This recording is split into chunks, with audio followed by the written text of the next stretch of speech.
नमस्ते दोस्तों, कैसे हैं आप सब लोग। मैं हूं पारुल। आप सभी का स्वागत है मेरे YouTube चैनल पे नाउ योगा विद पारुल।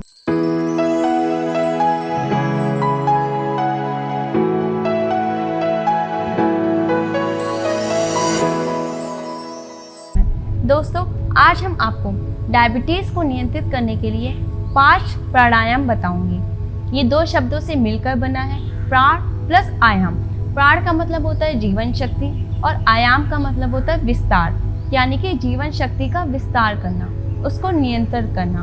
प्राणायाम पूरे अष्टांग योग का ही प्राण है। प्राण एक ऐसी ऊर्जा है जो किसी न किसी स्तर पर पूरे ब्रह्मांड में व्याप्त है। अब चलिए शुरुआत करते हैं अपने सबसे पहले प्राणायाम से, जिसका नाम है भ्रस्त्रिका। इसका अर्थ होता है धौखली। इसको आप स्लो गति, मीडियम गति और तेज गति से भी कर सकते हैं। इसमें आपको फोर्सफुली इनहेल करना होता है और फोर्सफुली एक्सहेल करना होता है, यानी कि आपको सांस को अंदर तेजी से भरना होता है और सांस को फिर तेजी से बाहर छोड़ना होता है। अब हम बात करते हैं इसके लाभ के बारे में। इससे जो हमारे लंग्स हैं वो मजबूत होते हैं, हमारा रेस्पिरेटरी सिस्टम बहुत अच्छा होता है और हमें अगर अस्थमा, टॉन्सिल्स जैसी बीमारियां हैं, साइनस की समस्या है, वो सब सही होती हैं। वात, पित्त, कफ का नाशक है और हमारे शरीर की शुद्धि होती है। हमें अगर गले रोगों से कोई भी दिक्कतें हैं वो सब सही होती हैं। अब बात करते हैं कि किनको ये नहीं करना है। जिनको हाई बीपी है वो लोग ना करें। अगर इसको करते हुए आपको किसी भी तरीके की थकावट या फिर परेशानी महसूस हो रही है तो आप वहीं पे रुक जाएं या फिर इसको ना करें। एक चक्र होने के बाद आप विश्राम कर सकते हैं। अब हम बात करते हैं विधि के बारे में, यानी कैसे आपको करना है। आपके दोनों हाथ आपके कंधे के पास होंगे। जब आप इसको इनहेल करेंगे तो अपने हाथों को दोनों ऊपर ले जाएंगे और एक्सहेल करते हुए वापस से फिर से मुट्ठी बंद कर लेंगे। चलिए आप सबसे पहले मुझे देखिए मैं कैसे कर रही हूँ, उसके बाद आप करिएगा।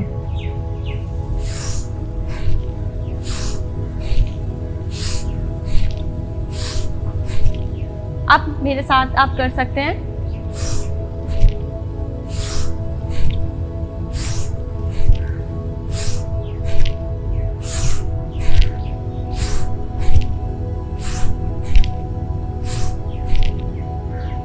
इसको कम से कम आपको 5 मिनट से लेकर 10 मिनट तक करना है। जैसे आप इसको रूटीन में लेके आएंगे, आप इसको आधे घंटे तक भी कर सकते हैं। अब हम आते हैं अपने दूसरे प्राणायाम की तरफ, जिसका नाम है भ्रामरी।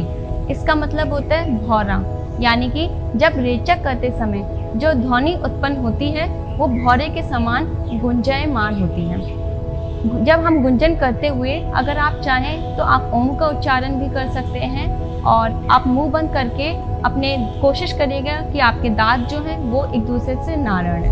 अब हम बात करते हैं लाभ के बारे में। जिनको हाई बीपी है या हृदय रोग हैं उनके लिए बहुत ज़्यादा लाभदायक है। इससे आपकी जो आवाज़ है वो सुरीली होती है और अगर किसी को बहुत ज़्यादा गुस्सा आता है, स्ट्रेस लेता है, एंजाइटी फील होती है, बहुत टेंशन होती है, उनके लिए बहुत अच्छा है। बहुत लोगों को ऐसा होता है गुस्से आते आते उनको चिड़चिड़ापन हो जाता है, उनके लिए बहुत लाभकारी है। हम एक जगह पे फोकस नहीं कर पाते हैं, उन लोगों के लिए बहुत अच्छा है। छात्राओं के लिए भी बहुत अच्छा है, वो फोकस कर सकते हैं, कंसंट्रेशन कर सकते हैं। इससे आपका जो मन है वो शांत होगा। और अब हम बात करते हैं कि किसको ये नहीं करना चाहिए। अगर आपके कानों में कोई इन्फेक्शन हो या कोई डिस्चार्ज हो रहा है तो आप इसको ना करें। अब हम बात करते हैं विधि के बारे में। इसमें आपका जो सबसे पहले अंगूठा है वो आपके कान पे आएगा, फिर आपकी तर्जनी उंगली और मीडियम उंगली। तर्जनी उंगली आपके भौरे पे होगी, मीडियम उंगली और हमारी जो रिंग फिंगर है उसको हम अनामिका फिंगर बोलते हैं, वो हमारे आइज पे होगी।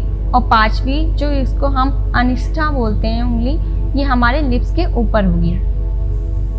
अब हम लंबी गहरी सांस लेंगे और फिर सांस छोड़ते हुए आवाज़ निकलेगी, उसको आपको महसूस करना है। जो ध्वनि निकलेगी उसको महसूस करना है। इसको आपको 3 बार, 5 बार, 7 बार, आप जितने बार चाहें आप कर सकते हैं।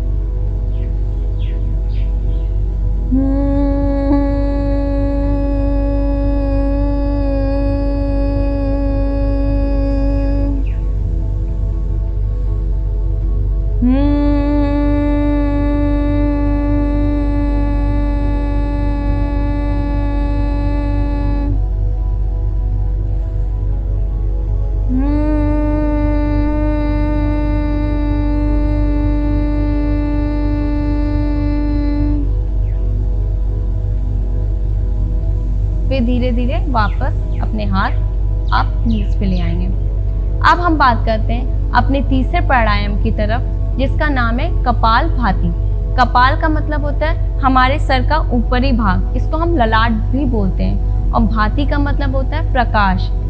हमारे माथे पे या मस्तिष्क पे एक तेज प्रकट होता है। अब हम बात करते हैं फायदे के बारे में।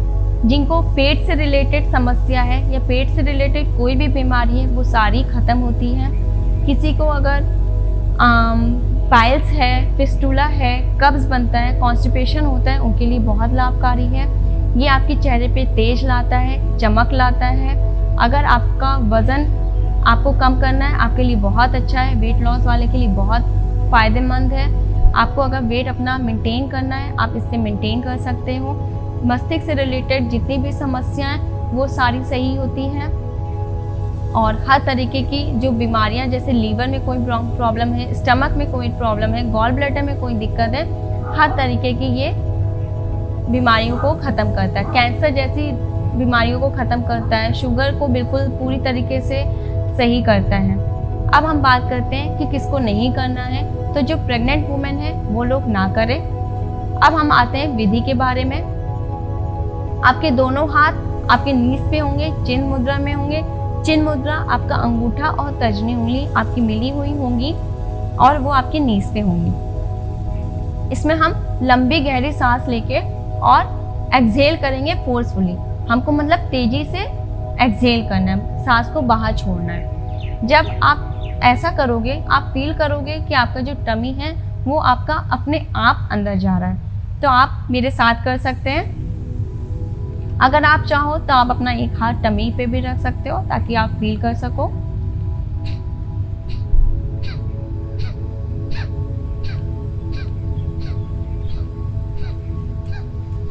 अगर आप थक जाओ, आप दूसरा फिर हाथ को यूज कर सकते हैं।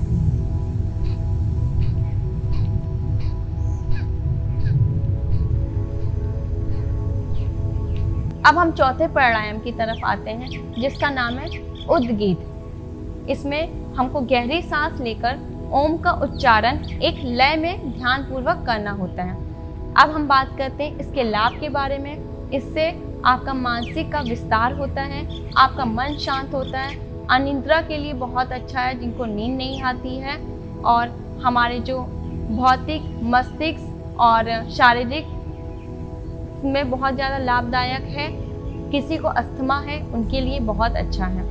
हमारे गले से रिलेटेड कोई भी समस्या है वो भी सही होती है। कैसे करना है इसको आपको 3 बार, 5 बार, 7 बार, 11 बार, 21 बार, आप जितने बार करना चाहें आप उतने बार कर सकते हैं। कैसे करना है, आपके दोनों हाथ चिन्ह मुद्रा में रहेंगे, आपके नीज के ऊपर। लंबी गहरी सांस लीजिए। सबसे पहले ओम का आपका आ, ओ, मा ऐसे निकलेगा, ऐसे आपको लय में लेके जाना है।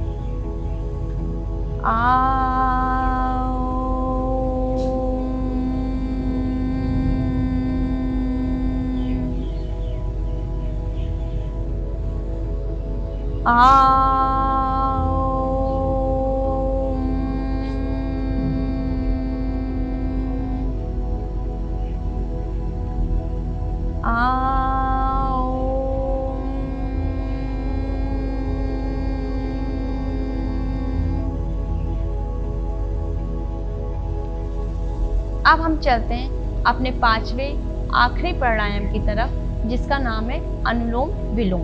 अनुलोम का मतलब होता है सीधा, विलोम का मतलब उसका जस्ट अपोजिट, उल्टा। कैसे करना है, इसके आपके बहुत सारे लाभ हैं। इसके अगर किसी को बहुत ज़्यादा छींकें आती हैं, जुकाम हो जाता है, सुबह उठते ही छींकना शुरू कर देते हैं, उनके लिए बहुत लाभकारी है ये। और साथ ही साथ इससे आपका मेमोरी पावर बूस्ट करता है, इम्यूनिटी को। कैसे करना है, आपका जो बायां हाथ होगा वो आपके चिन्ह मुद्रा में होगा, आपका दायां हाथ आपके पहला, आपके जो तर्जनी उंगली और जो मध्यम उंगली है वो आपकी हथेली की तरफ, और आपकी जो अनामिका और अनिष्टा उंगली वो सीधी रहेगी, और अंगूठा आपके राइट नोज पे, और लेफ्ट नोज पे आपकी चौथी उंगली, रिंग फिंगर। अब आपको लेफ्ट नोज से इनहेल करना है,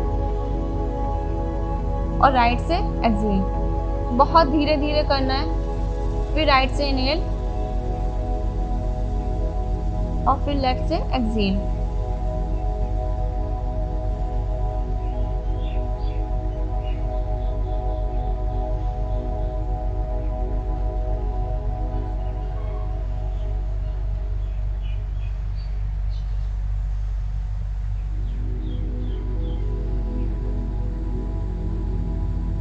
और वापस से अपनी समस्त स्थिति में आ जाइएगा।